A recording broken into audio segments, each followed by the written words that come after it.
while since we've done a dividend video, so let's do one. Let's do some research on what are the best dividend stocks in Australia right now. Just to recap what I usually look for, I'm looking for a high dividend yield. Now, generally, I'm looking for something over 5% because 5% is generally higher than you'll get in most savings accounts, and coupled with the good dividend yield and the growth that you should get with your stock, it will provide a nice return long term.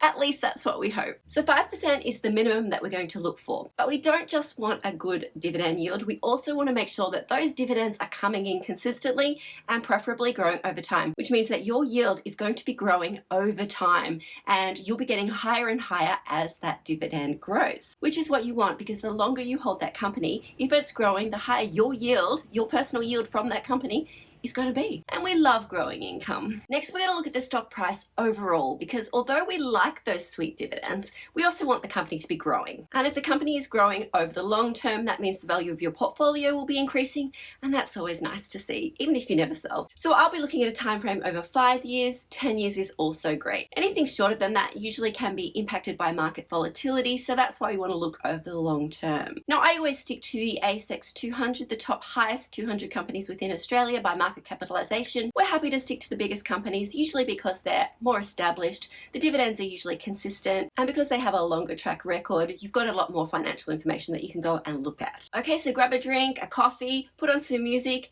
and let's go do some research. I'm going to use CommSec's stock screener just to make things a little bit easier, and I want to make sure that I'm choosing stocks that are in the ASX 200 and also that have a dividend yield of 5%. But that's enough to get me started, and I can put the results into a spreadsheet. I just want the code and the company. I don't need anything else because I'm going to put in the dividend yield, whether they're consistent or not, and what the 5-year return is.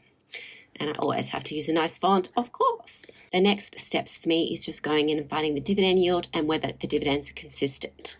And if the dividends are consistent, then I'll go and also find the 5-year return. Otherwise, I won't bother, just to save myself some time. This doesn't usually take me long, less than half an hour.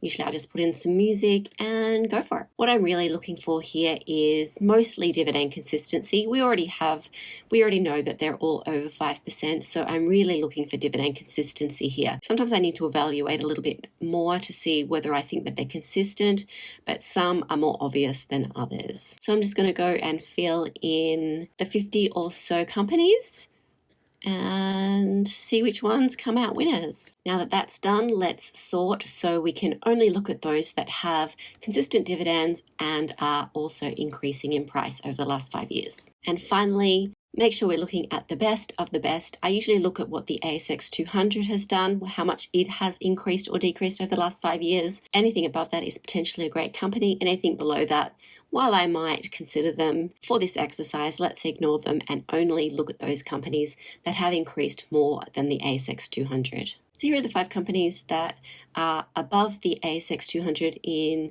return over the last 5 years. They have great dividend yields and their dividends are consistent. Let's look at them in a little bit more detail. First, we've got New Hope.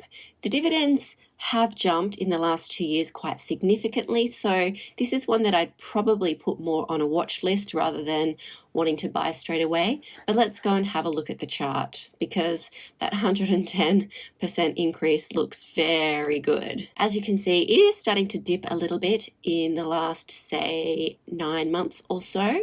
It did very well from about 2021, and it's risen quite substantially. So if you had it before then, well done. This is one that I would put onto a watch list.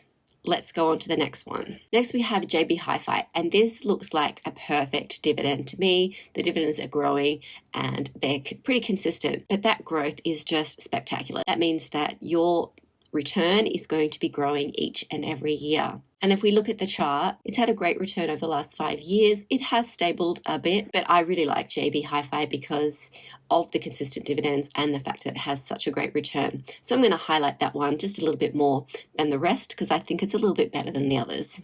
NRW Holdings is another one where the dividends just look really great. From about 2019, they have been growing and they've been consistently growing. So we love that.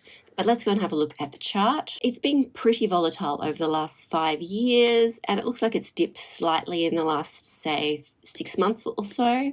If we look at the just 1 year chart, we can see that, yeah, it peaked in about February, but it has fallen, but so has the market overall. So that doesn't bother me at all. Again, I really like the consistency of the dividends for NRW Holdings, and I think it's a great consistent company. Netcash's dividends look pretty consistent and growing as well. They did dip in 2018, 2019, but they've been fairly consistent since. So let's look at the chart. It looks like it's leveled out from about 2022 onwards, and it may even be in a slight negative downturn. Yeah, if we look at the 1 year chart, it has fallen a lot over the last year. It's probably not a huge cause for concern because the stock market has been volatile over the last 12 months, but I would still probably not jump in and buy this one straight away. It would be one that I would put on a watch list just to see what it would do in the future. And lastly, we have Centura Capital. Again, those dividends look nice and stable and growing. We love to see it. Let's have a look at the chart. So over the past 5 years, however, even though it has risen by 23%, it has fallen quite dramatically. So I would want to know why. It doesn't mean that it's a bad stock. It just means that I'd like to look into it a bit further. So those are the 5, having good, consistent, high dividend yields and also increasing over time over the long term. But there were 2 standouts to me, and that was JB Hi-Fi and NRW Holdings. That's it. That's our companies for now for those sweet, sweet dividends. Hope you've enjoyed this video. I'll see you in the next one, and take care. Bye.